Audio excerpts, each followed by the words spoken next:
Welcome to The Frequency. I'm your host, Dee Barnes. And on this episode, we have something special for you guys. I'm telling you, we're celebrating the 50th anniversary of hip hop. And I have the honor of having one of the pioneer Emcees on today. She's one of the mothers of the culture, Dr. MC Debbie D. Debbie, join me on The Frequency. What's up, sister? Hello, Dee. Thank you so much for having me. So good to see you. Good to see you too. You're looking beautiful. Thank you for being on. You know, I was stumbling over the doctor part because a lot of people don't know that you are a doctor. I have an earned doctorate. I have 6 earned degrees. That's amazing. My doctorate. So I've been busy over the years. Yes. Yeah. I want to start off on that, but I'm going to go further back first. I want to get into the history. This is why I'm so excited to have you on. There's no better person to talk to about the history of hip hop in New York than one of the pioneers. And one of the things you've pointed out is that you are one of the matriarchs, because we always talk about the founding fathers of hip hop, but we always seem to leave out the women, which is one of the reasons why I wanted to have you on today. So first, let's talk about your upbringing in New York. Where did you grow up at in New York? I actually was born and raised in Harlem. So all of my early childhood, birth, everything all the way up into the age of 13, I lived in Harlem about 2 blocks away from the Apollo Theater. Went to all the schools in Manhattan, PS 180, Watley, and then Norman Thomas High School.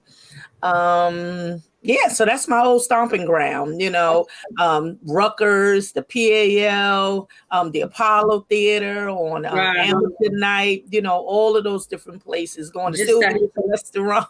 Yes, I remember that. Mm-hmm. Okay, so what were some of your childhood ambitions, like your influences? Because did you know you wanted to get into, music, hip hop in particular? Well, I have a church background. So ever since the age of 5, when I started doing my Easter speeches, back then in the 60s, basically everybody went to church. That's right. Went to church, and particularly on Easter. Right. And so I started doing my Easter speeches, and I think that's where I found my comfort zone behind the mic. And so as time went on from doing Easter speeches, everybody realized I spoke really well. I was very articulate because my mother basically made sure that all of her children were articulate when we spoke. Right. But from there, I started singing in the choir. So I have a gospel background. Church is my backbone. It's my life ever since the age of 2 years old. And so from there, one thing led to another, as we'll talk about, but I've always been on the mic since the age of 5. I've been on the mic 55 years. That is amazing, yo. So I was looking at some research when I was, getting ready to talk to you. And I remember you talking about how the Bronx was in the 70s. Now, when did you transition from Harlem to the Bronx? When I was 13 years old, unfortunately, my family experienced a 5-alarm fire. And in the midst of that fire, we were relocated. The interesting story was my aunt lived in the same building with her children, and she got relocated to the projects in Harlem. And then we got relocated, as my mother would say, to the Bronx. And I'm like, the Bronx? Right. I didn't really know anything about the Bronx other than going to the Bronx Zoo, because, for school, you kind of would go. That was a field trip. I grew up on the East Coast, too. I grew up in Queens, actually. So I remember that was like a field trip. Exactly. So you went to the Bronx Zoo. You probably went to the Botanical Garden. But the church also at the time had relocated from the Bronx to Harlem.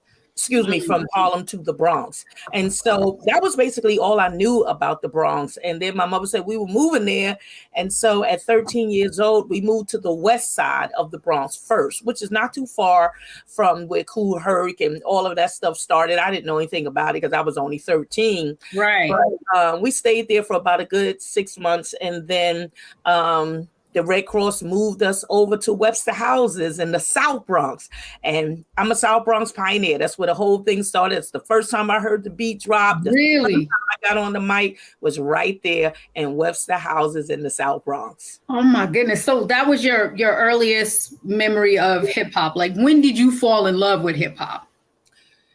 the minute I heard the beat drop. Right. That was 1977. I was 14 years old. And as I said, I was living in Webster Houses, and anybody that knows New York City, and particularly when it comes to New York City Housing Authority, the buildings are really big. They're really tall, is probably a better way to say it. And so my building went up to the 21st floor, and I lived on the 19th floor. And so school was out because it was the end of June and it's hot.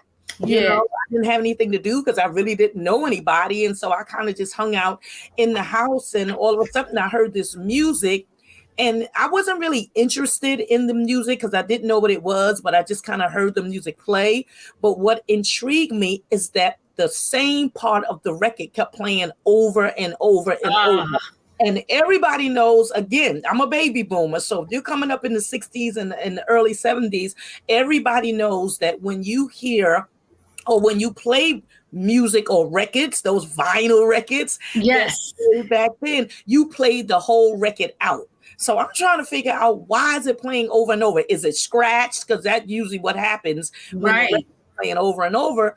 And it just kept playing. And all of a sudden I heard somebody on the mic, and I'm like, Mom, can I go outside?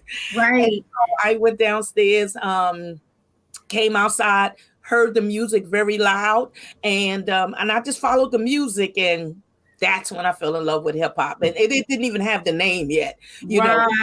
Going to a jam, and I went to the jam. All the kids was there. The music is playing, the DJ, and I'm like, remember now, I'm just really coming from Harlem, so hip hop didn't really explode yet. It's still very localized. I had saw anything like that or heard that type of music being played in Harlem. So I kind of heard that whole thing. I'm like, oh my God, and the kids and the break dance. And I'm like, what in the world? That is amazing.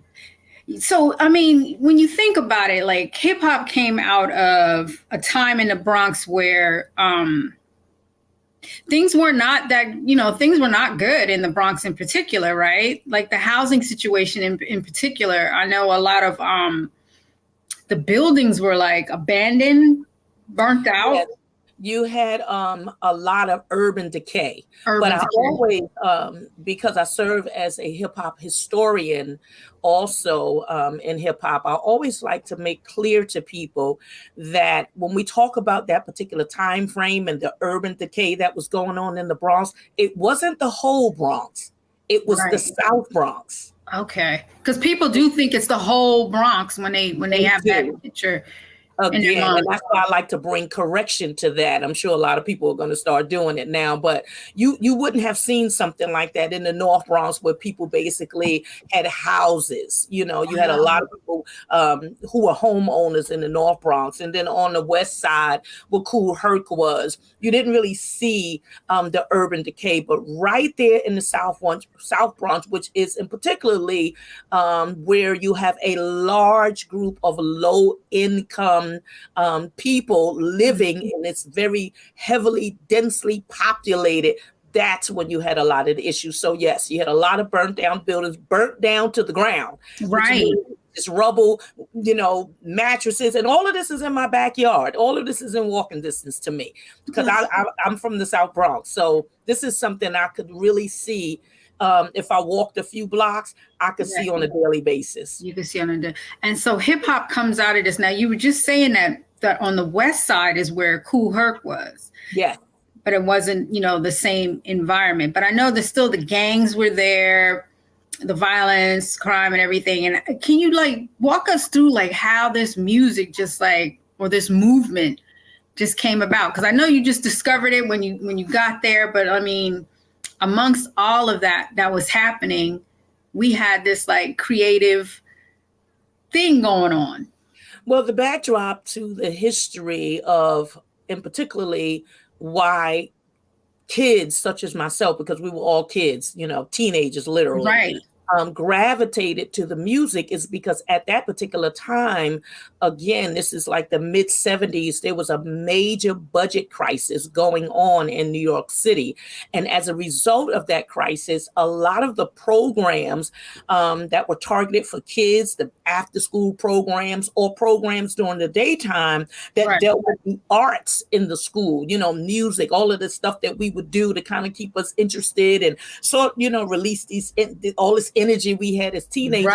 A lot of that got scrapped in the budget crisis. So there's a whole meshing of things that's going on at the same time because, of course, people aren't working, unemployment is high, and that's when you start getting a lot of the burnt down buildings. So there's a lot going on. I'm in the process of writing a book, so you're really good. Oh, yes. Yeah. I can't wait to read it. Hold on. We're going to take a quick break. When we come back, I want to talk about the music in the school, in your high school in particular, because you got some famous alums there, right? And yes. Wait. Hold on. Don't tell us. Okay, I'm not. Okay, we'll be back, y'all, on the frequency right here on the Black Star Network.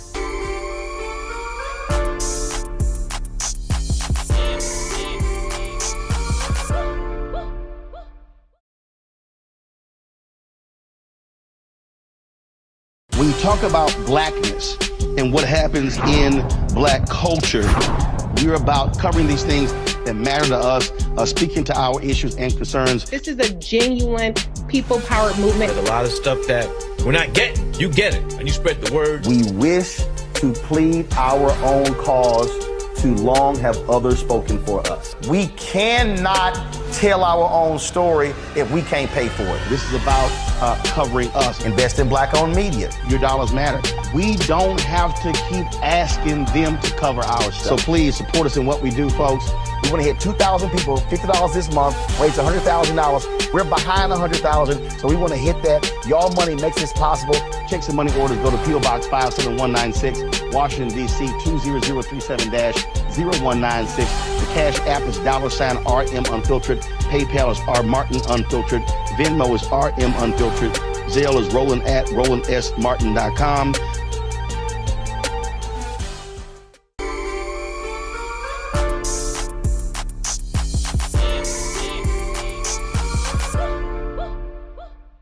Back right here on the frequency with your host, Dee Barnes, and my special guest, Dr. MC Debbie D, one of the pioneers, matriarch of hip hop. Okay, now we were just talking about how you gravitated, or how everyone gravitated to the music at that time.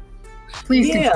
Because of all of, again, the meshing that was going on with the city of New York in terms of its budget crisis, not having the resources that we were accustomed to growing up, and all these major changes taking place. When Kool Herc started bringing his sound system outside, and then Flash got involved, and then Bambaataa got involved, and all these other DJs started springing up, the L Brothers with Mean Gene and all of those guys, the guys in my area, DJs Bear and Abel. When you started getting all of these guys out there and they're all playing the music, there is nothing else for us to do. So when the summer hits, you have these jams, because again, the term hip hop wasn't even on the scene yet. Right. It was popular then. And so, you just have kids just going to the jams, and these DJs are bringing out their sound systems at least 3 to 4 times a week. What? That's what really, we're all mind-boggling. 3 or 4 times a week. Yes. I mean, you're talking at least 8 big old speakers. At least in my area, this is what I'm seeing. You also have, let me just throw them in there. You have the Brothers Disco. They're up in the North Bronx. You have, I mentioned Bambaataa, but you also have Disco King Mario, who's in the Southeast, both of them. DJ Kenny Ken, all of those guys are in the Southeast. But the DJs are prominent. And so the DJs are basically playing the music. And then when the MCs come on the scene, we want to get on the mic. And so that's when a lot of things change. But that's what really caused us to gravitate, because we didn't really have the resources that we were accustomed to. So that became my playing ground. And today it's a multi-billion-dollar business. I mean, it is global, worldwide. I remember the same type of thing, hearing it in the park and wanting to be involved. But I want to go back to your schooling now. You went to Norman Thomas. Mm-hmm. Norman Thomas High School. Now, I read that you were in class with Kumo D. Yes. And Special K. Yeah, Special K went to the school as well. Unbelievable. My group Body and Soul, we did a track with Special K. Was unreleased, but we had the opportunity to work with him, which was like so amazing. And I got a chance also to interview Kumo D. But what was it like back then, just being in class with people that just was, on the same vibration, on the same, hip hop level? Much didn't really happen in the classroom. Right. But the fortunate thing about attending Norman Thomas in the 70s and early 80s, I graduated in 81, is that from what I know, we were the only high school in New York City, public high school, that had music in the school. What? So at lunchtime, like a lot of pioneers will talk about how they would kind of, play a tape, or maybe somebody was beating on the table. On the lunch table, yep. Right, and then somebody would be rhyming. We didn't do that. As a matter of fact, the DJ for the Treacherous Three and also for Spoonie G was DJ Easy Lee. He went to school as well. So he's one of those DJs that was on the turntables in the lunchroom. Now, remember, the lunch period is going to go about 4 or 5 hours. So every hour there's a different DJ on the turntables. So you got the disco records playing, you got the break beats playing, you got salsa playing, Latin playing. Yes. You just got all of these different DJs are on. And then they had the mic. And so it was like, hey, you want to get on the mic? The mic was right there. All you had to do was just walk up and just tell the DJ, I want to get on the mic. Yes. You get on, you rhyme. All your friends are running to the front. Everybody's cheering you on. All right, love it.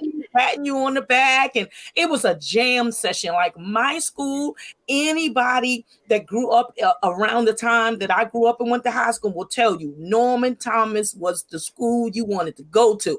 This is the school where the Cold Crush and the Treacherous Three did the boat ride. I mean, what? I didn't know that. Cold Crush, because they didn't go to the high school.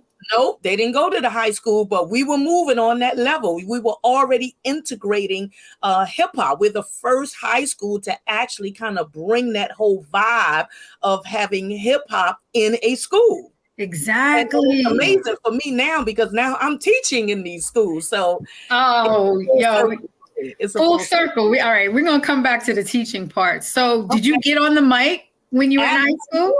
Absolutely. And let me just backtrack too. I do want to say, because I went to Norman Thomas, and Norman Thomas is located in Lower Manhattan, in Midtown, actually, like Murray Hill area or something. Right. 33rd Street. But for me, it was beneficial because I lived in the Bronx, but I went to school in Manhattan. And I was fortunate to hear Harlem Emcees and Harlem DJs probably earlier than most people. Right.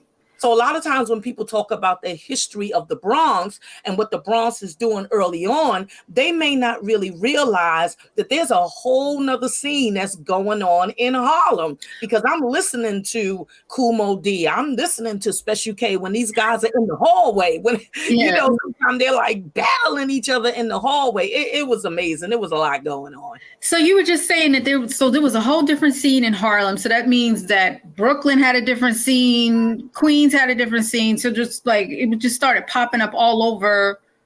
Well, by the time I'm in high school, and this is basically from 77 to 81, but the earlier part of the high school, you really didn't have Brooklyn crews, and you didn't have Queen crews. If you had them, they were probably far and in between, and they're not necessarily featured on flyers. You do have the DJs that are featured on flyers, like the Disco Twins. You'll see their name, but you don't necessarily see a lot of MCs popping up. Even some girls popped up who were DJs from Queens, like Lady Love and Quinny Quinn. But MCs, you didn't really see them as of yet, because everything is basically happening in the Bronx and in Harlem, which is actually interconnected by a bridge that you can walk across. Right. So, okay, so now we're gonna get into the women. We have to get into the women. Okay, wait. Let's take a quick break. We're gonna come back and talk to you because this is like so much history. I'm like, and I'm remembering my upbringing too. So I'm just like, this is a lot. I love it, y'all. We'll be back right here on The Frequency.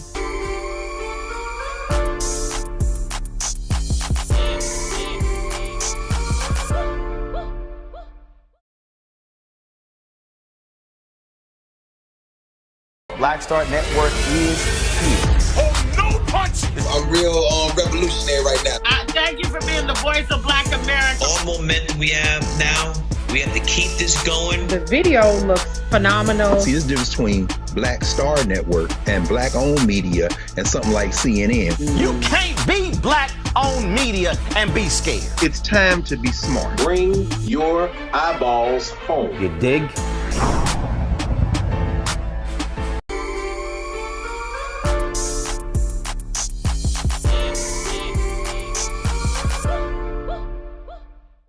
Back right here in The Frequency with your host, Dee Barnes, and my special guest, Dr. MC Debbie D. We're talking about all the history of hip hop right now. And Debbie, I got to get into it, the women, okay? Because you named a lot of crews, a lot of guys from the Bronx. But when did you start seeing you were right there. So you did see the women getting involved, because it was just like, not just about the MCs, but like all the elements were happening at the same time in hip hop. So the DJing, the rapping, where we got the beatbox, graffiti, The breakers, graffiti, So and the fashion, the fly girls, and the fashion and the fly girls. Yes. So you saw the women at the same time the men, because when they tell the story of hip hop, we might hear occasionally about the women, but it's always the men. So what were you seeing then, and as far as the women coming up and, you know, the matriarchs of the culture? Well, let me first bring some clarity as to why, when you hear any discussions on early hip hop, why you don't hear a lot about the women, because there weren't that many. Okay. There were only a few of us.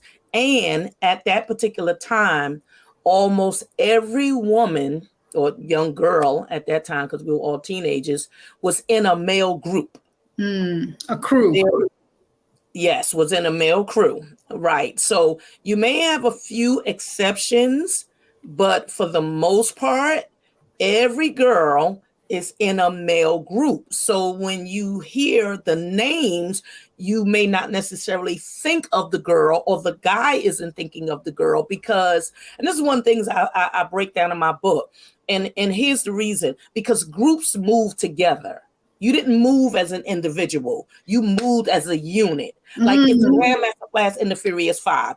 It's the disco, the Brothers Disco, the Funky Four plus one, and my crew, DJ Patty Duke and the Jazzy Five. Like people booked you as a unit. They didn't book you separate, because we didn't really have soloists then. The soloists didn't really come into play until 1980, and all of that's documented on flyers. Right. So everybody moved as a crew. So that's one of the reasons why you don't see a lot of girls when they're talking about crews. If a girl is in that crew, of course, they're considering, the person who's speaking is considering the girl, but the girl didn't stand on her own. That really didn't come until I became a soloist in 1981. Wow. And you know what? I'm so grateful for you to put it like that, because I always have an attitude about it. Like, why you don't talk about the women, you know, and blaming it on, you know, a lot of misogyny. But it's basically, like you said, we were just beginning. So there weren't that many of us, and no one knew. So who were some of the... Let me say this. When people think today of girls, all of those girls are standing on their own. Right. Back then, girls didn't stand on their own. Right. Girls with crews, but now you don't have crews. You basically have everybody in hip hop is a soloist now. True. In the beginning of hip hop, it was all crews. Mm-hmm. So it's not that people are trying to be disrespectful when they talk about history. It's just that they're talking about the crew. And if you want to hear about the girl in the crew, if you know that she's in the crew, then you would have to single her out and ask the question. So, for the most part, people are being pretty honest. Yes. And I'm so glad you broke it down like that too, because that really gives me a whole nother perspective and respect on the culture in itself. So as long as the mothers of the culture are being acknowledged and lifted up, it's all good with me. Well, let's talk about who are the mothers. So let's make it clear. Let's make it clear. The mothers are and why we are called the mothers, the matriarchs of the culture. Okay, so break it down. The four mothers is Debbie D, Shyrock, Lisa Lee, and Pebbly Pooh. Those are the four mothers of the culture. So if you're going to do any accolades or anything, you need to be calling all four, because all four of us were in crews. However, we are the four girls who stuck out the most in our crew. And we're also the four girls who have the most longevity when it comes to other female MCs in the 70s or the 80s. It's not that other girls wasn't there, because I can name a few other girls that were there. However, we have the most longevity. We have been featured in books, and we did a lot. Did a lot. That's why we are considered not just pioneers, but the mothers. We stand at the cream of the crop when it comes to hip hop. Anything you're talking about a movie, you're talking about TV, you're talking about radio, whatever you're talking about, one of us is going to be there.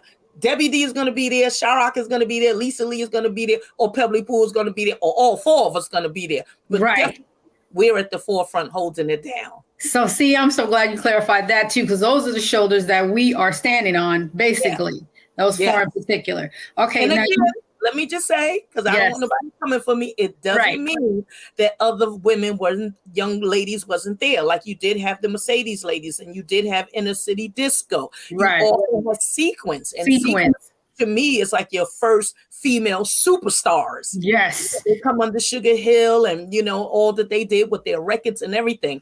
But when we look at the Bronx, when we look at hip hop in its genesis, in part jams, when it's all first starting, we are the four girls who started there.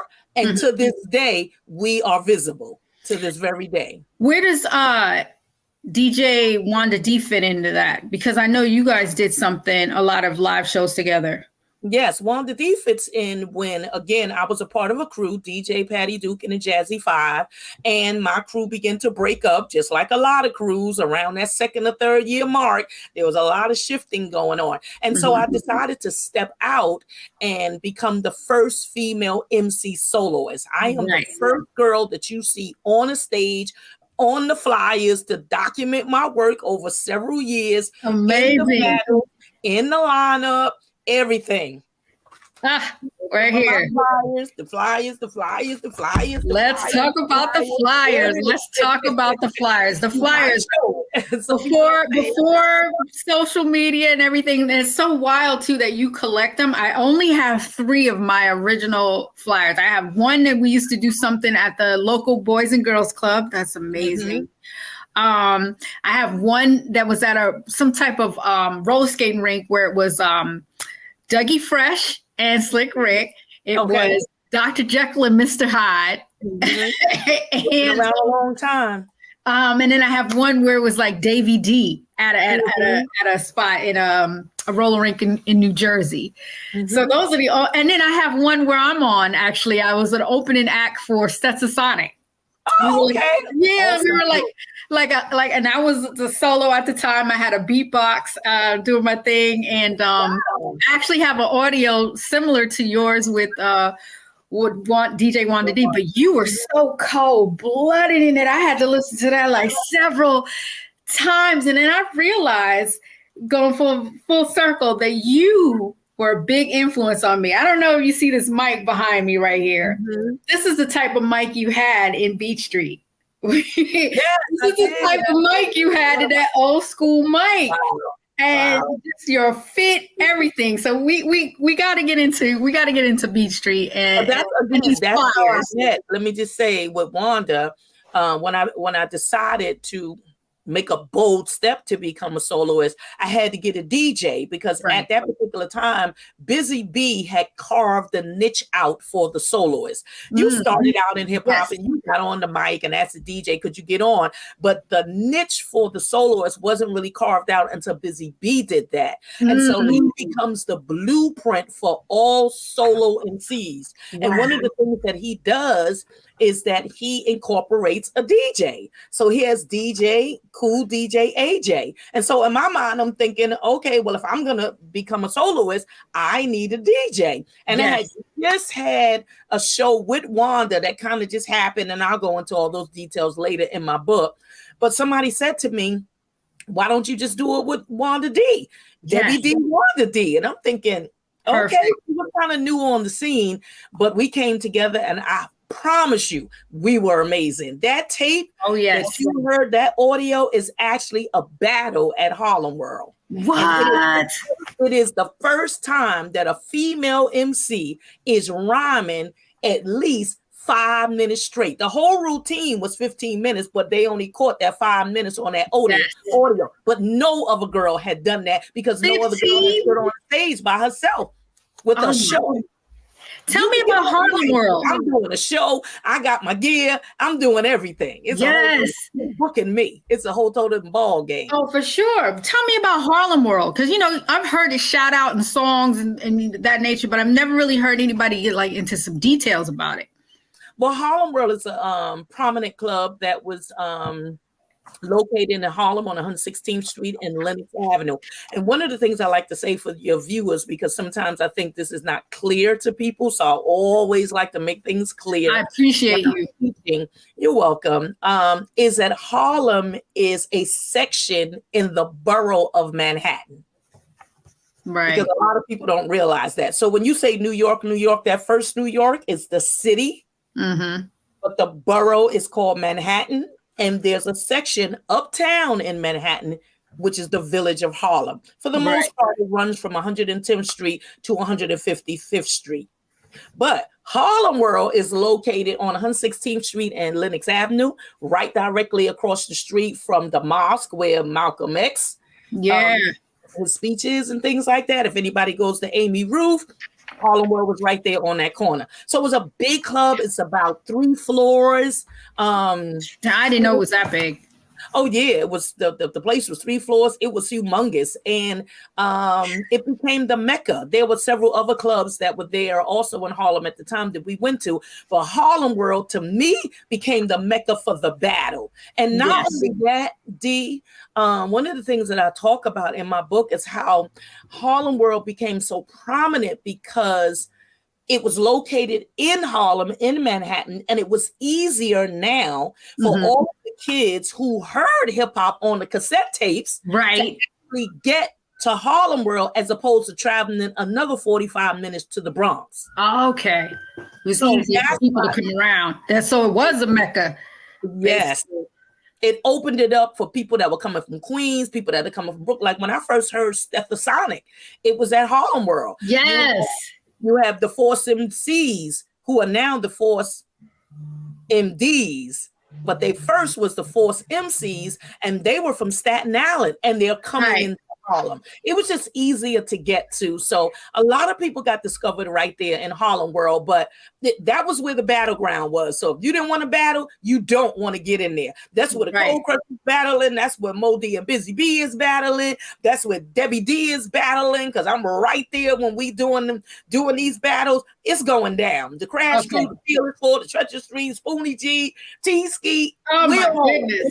We're all up in there. Wait, so now we got to transition into Beat Street, because you just described to me what they tried to make Beat Street become, Harlem World. They tried to make it look like Harlem World. So tell me about that experience. Okay, we know Beat Street was first, they called it a dance drama movie that featured hip hop culture. At least that's what it says in the Wikipedia. And one of the producers, the late great Harry Belafonte, rest in peace. And then also I think David Picker, so Harry Belafonte. I don't know his story in the past. Me either. But I know they were. Right. They were the producers, and then the director was Stan Latham. I'm just trying to get all of this out in the Stanley Latham is important because Stanley Latham is Sanaa Lathan's father. Exactly. And Sanaa is in one of my other favorite hip hop films, Brown Sugar, because that was my upbringing with hip hop. I heard it in the park and gravitated that way. But talk about your experience on Beach Street. Well, Beach Street was an experience because it helped to take hip hop and propel it to another level.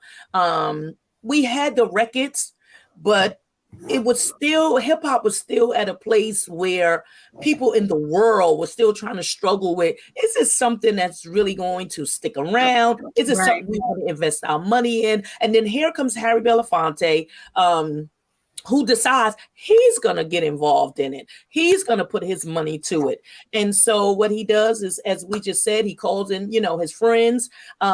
We have Kenny, who is the main player and the main actor in the story, who is the son of Ruby and Ozzie Davis. Oh, I didn't realize that. Yes, you have who is the daughter of Chong from Cheech and Chong. Yes, that one I knew. I knew about Ray. Major players in it.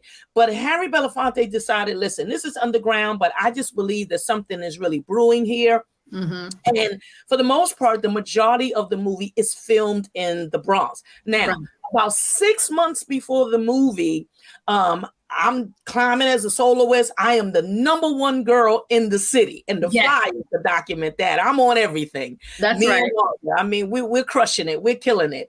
And, a lot of transition had taken place in hip hop with a lot of the crews and different things like that. And so in the midst of all of that, Chirac, who was a part of Funky Four and the Funky Four Plus One, approached me about the idea of me, her, and Lisa Lee of the Cosmic Force coming together as a girl group.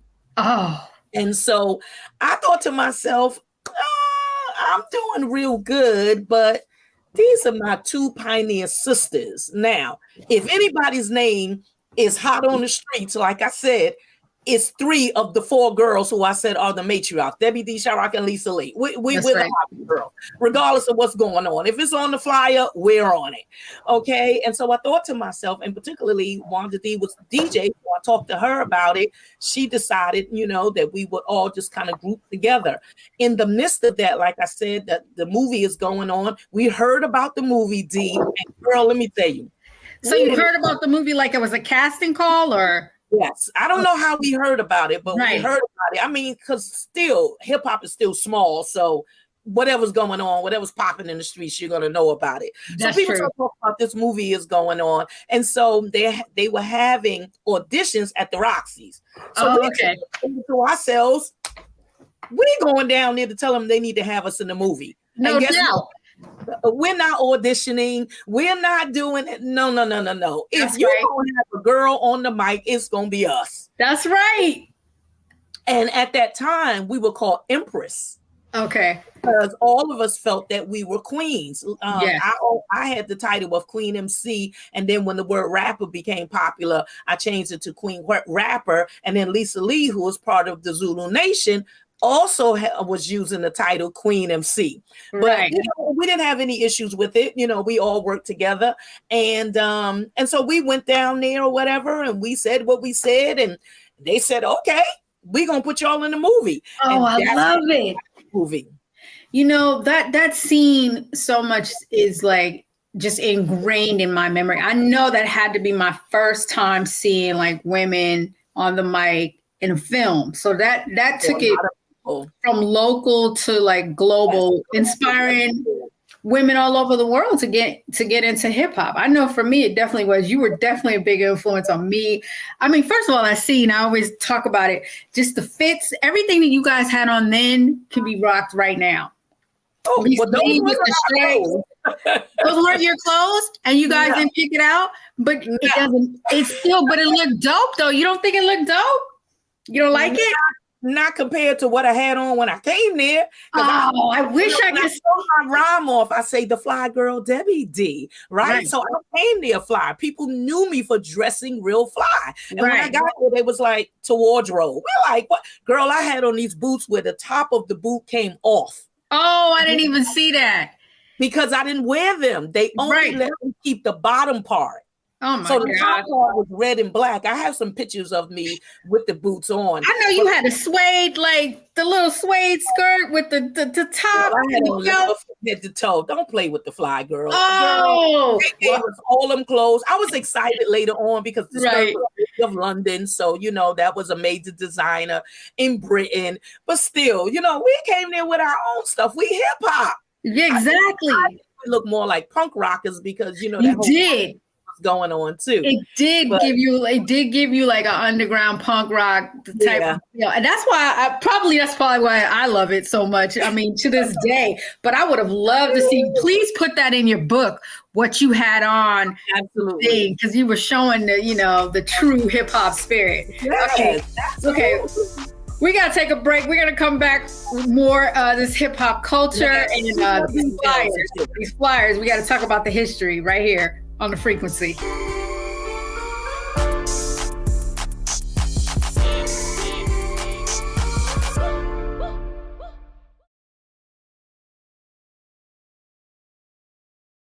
When you talk about blackness and what happens in black culture, we're about covering these things that matter to us, speaking to our issues and concerns. This is a genuine people-powered movement. There's a lot of stuff that we're not getting. You get it, and you spread the word. We wish to plead our own cause.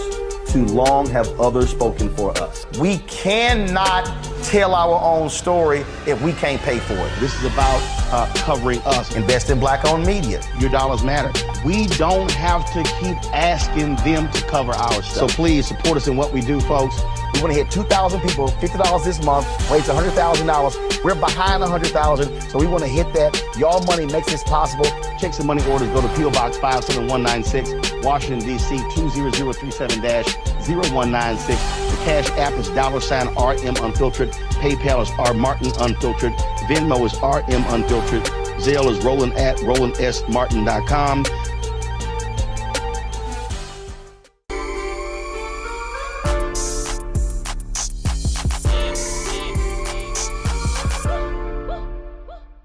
Back right here in The Frequency with your host, D. Barnes, and my special guest, Dr. MC Debbie D. We were just talking about Beat Street, and I've got to get into the song you guys did. You performed Us Girls Can Boogie, Can Boogie Too. Yes. Which I thought was such like a call to action, really. Like, yo, y'all, we could do this. We could do this. You know what I'm saying? We're showing you how it's done. And for me, it was that type of inspiring message. Tell me how that came about and the fact that you guys were wound up on a soundtrack, because was that your first time being on Wax? It was for me, yes. Okay. Mm-hmm. It was amazing. They gave us the record, and we did the rehearsals and different things like that. But they gave us creative liberty to write our own rhymes. Nice. And, so we were more into that and into the rhyme. The song was okay or whatever, but, we were more into the rhyming part. Mm-hmm. But as I got older, I realized what I felt the message that Harry Belafonte wanted to send.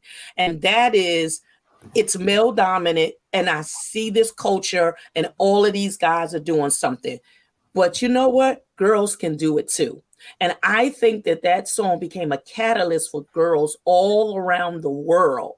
Even when it plays now, to say, as I often say today, not that we can just boogie to, but we can do it too. We can not only just get on the mic, DJ, be a graffiti artist or a B-girl, but we can also be authors and journalists and producers and all these different things that girls are doing today. So again, us girls begin to lay the blueprint for inspiring girls around the world to say, listen, come on, and when you look at hip hop today, what do you see? Predominantly girls on the scene.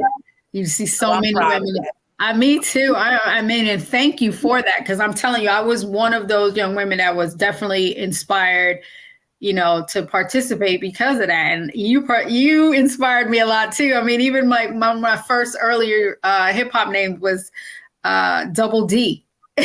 For Dee Dee. Yeah, them simple names. I was trying to get close to like the Debbie D type of thing. So that's just so wild that we're sitting here right now.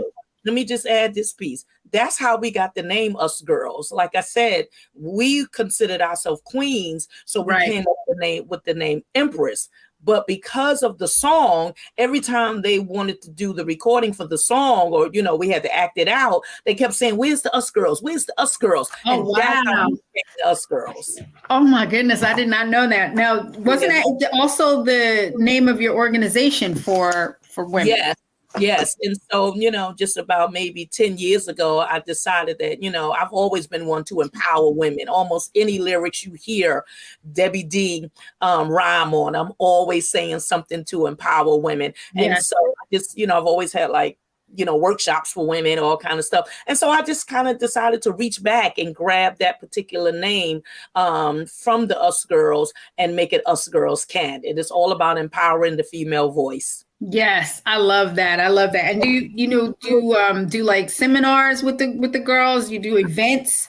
Yes, I do. On my own, people will bring me in to speak to, young girls, or, I had like a whole line, every now and then I'll post some of the pictures with all of the t-shirts and bags, right. I mean, from the babies all the way up to the adults. We just wanted to empower. We had Us Girls Can and Us Girls Can Too for the little girls. Oh, I love that. It's just about empowering girls. That's all.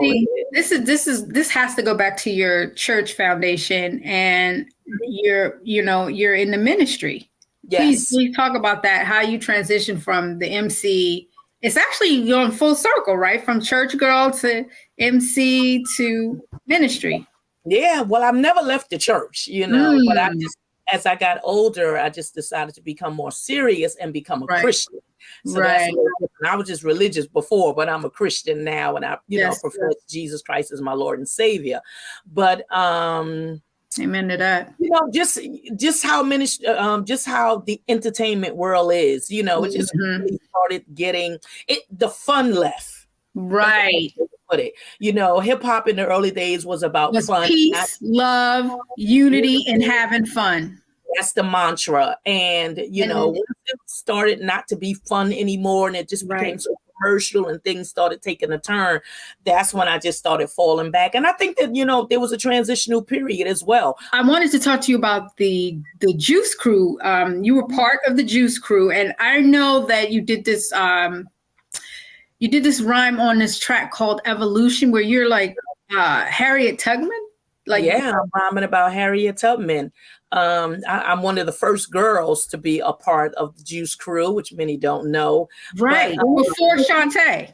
Yes, I am. I'm before Shantae. And Fly Ty reached out to me and said he wanted to do a project that was a little different from the norm. And he wanted to feature, do something for Black History Month is what it was. And so he asked me if I would do something on Harriet Tubman. And I went to the iconic Schomburg Library, where I had a friend go there and pull everything that she could get on Harriet Tubman, and wrote the rhyme. And I can say that's one of my favorite works, because this was the first time that you got a chance to put the history of our Black leaders in rap form. Right. And I'm so honored to be a part of that. It's an amazing record. I think I actually have the vinyl. It's like one of the first ones that I think the Juice Crew did, right, on Cold Chilling label, I think. Yes, I think that was on Cold Chilling. You have MC Shannon's on it, you have G-Rap on it, and also the other young lady that's a part of the Juice Crew is Glamorous. There are three of us that were rhyming at that particular time. So that's me, Shantae, and MC Glamorous. And MC Glamorous, that's right. I completely forgot that so you're basically because Glamorous started out with you too no, she came after. Yeah, she came after. Yeah, so you're the only one that went from like the original early days to the the golden era. Yes, absolutely. Because I connected with the Juice Crew, I got an opportunity to, rub shoulders and, start doing some work with those who are hot at that particular time. Right. And so, again, there was a lot of transition going on. And so a lot of the older crews kind of faded out of the scene around that particular time, which is like around 86, 87. Right. But I was fortunate enough to still be around and to connect with this amazing group of prolific MCs. Definitely. And that's how I got on Evolution. Were there any more records you were on that I'm not aware of? Yes, I also had 2 singles. Again, The Other Woman. It's everything is on my website, mcwe.com. The Other Woman, and another record called Tom, Dick, and Harry. Ooh. So it's good. Yeah. I'm gonna have to go check that one because that's the one I didn't miss that one. I did hear about The Other Woman, but not the Tom, Dick, and Harry. I got to check that out. What girls are talking about today, right? Because they had all the battle wars were going on, and so Fly Ty was like, do something different, and so I decided to do that. I don't necessarily think it's my best work. I think the lyrics are great, but I think I had to hold back because I was trying to be soft and kind of sensual. Right. That's not me. I'm a battler. I'm full speed. I'm aggressive when I'm on the mic. So it's okay. But those are the 2 singles that I did. Thank you, sis. I appreciate you. When we come back, we're going to wrap it up with our guests.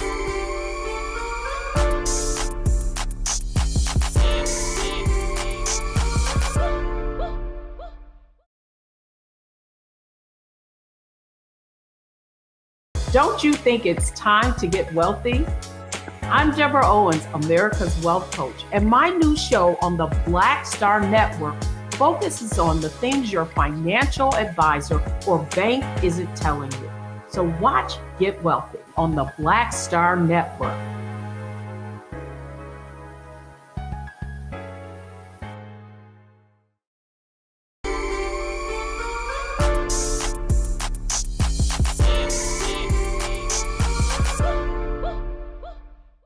Back right here on The Frequency, talking to my special guest, Dr. MC Debbie D. I wanted to talk to you about the Juice Crew. You were part of the Juice Crew, and I know that you did this rhyme on this track called Evolution, where you're like Harriet Tubman. I'm rhyming about Harriet Tubman. I'm one of the first girls to be a part of the Juice Crew, which many don't know. Right, before Shantae. Yes, I am. I'm before Shantae. And Fly Ty reached out to me and said he wanted to do a project that was a little different from the norm. And he wanted to feature, do something for Black History Month is what it was. And so he asked me if I would do something on Harriet Tubman. And I went to the iconic Schomburg Library, where I had a friend go there and pull everything that she could get on Harriet Tubman and wrote the rhyme. And I can say that's one of my favorite works.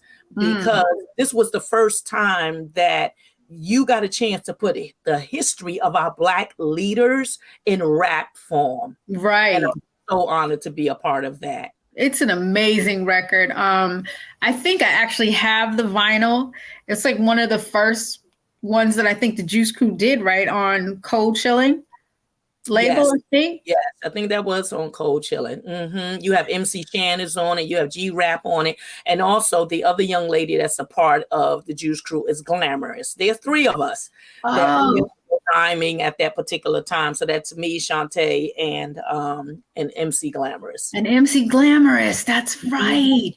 I completely forgot that so you're basically because Glamorous started out with you too no, she came after. Yeah, she came after. Yeah, so you're the only one that went from like the original early days to the golden era. Yes, absolutely. Because I connected with the Juice Crew, I got an opportunity to, rub shoulders and, start doing some work with those who are hot at that particular time. Right. And so, again, there was a lot of transition going on. And so a lot of the older crews kind of faded out of the scene around that particular time, which is like around 86, 87. Right. But I was fortunate enough to still be around and to connect connect with this amazing group of prolific MCs. Definitely. And that's how I got on Evolution. Were there any more records you were on that I'm not aware of? Yes, I also had 2 singles. Again, The Other Woman. It's everything is on my website, mcwd.com. The Other Woman, and another record called Tom, Dick, and Harry. Ooh. So it's good. Yeah. I'm gonna have to go check that one, because that's the one I didn't miss that one. I did hear about The Other Woman, but not the Tom, Dick, and Harry. I got to check that out. What girls are talking about today, right? Because they had all the battle wars were going on, and so Fly Ty was like, do something different, and so I decided to do that. I don't necessarily think it's my best work. I think the lyrics are great, but I think I had to hold back because I was trying to be soft and kind of sensual. Right. That's not me. I'm a battler.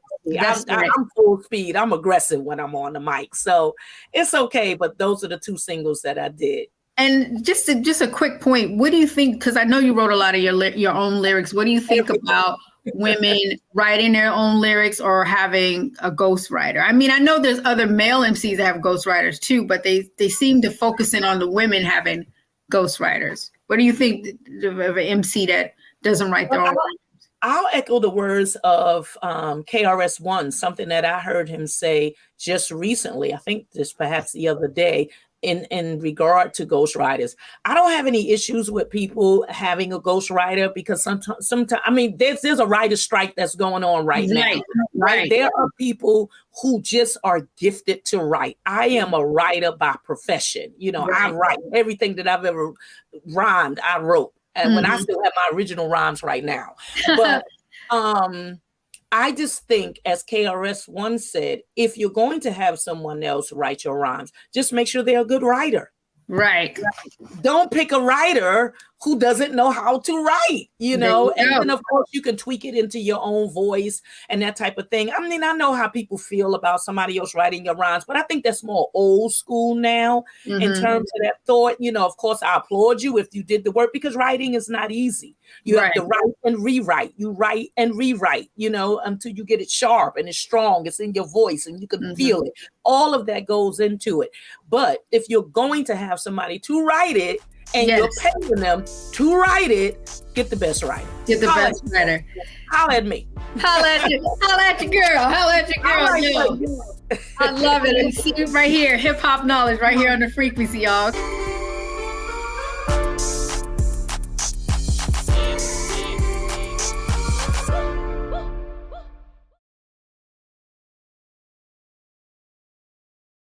Hatred on the streets, a horrific scene, a white nationalist rally that descended into deadly violence. White people are losing their damn minds.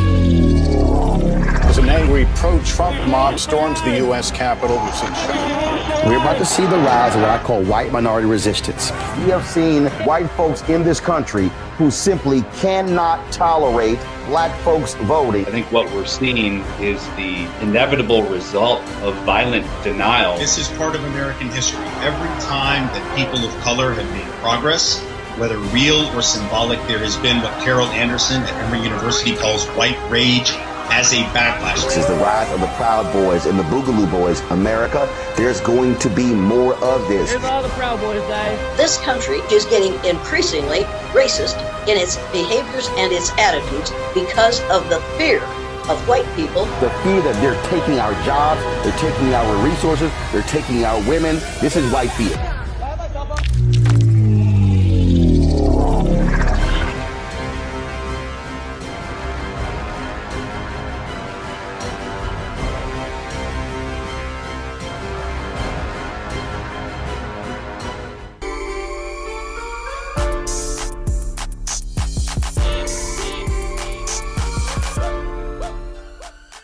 I hope you enjoyed this episode, another edition of Celebrating the Legacy of Hip Hop 50 with my special guest, Dr. MC Debbie D, one of the original pioneers, matriarch of the culture, starring in Beat Street. You know her work. Oh, we out.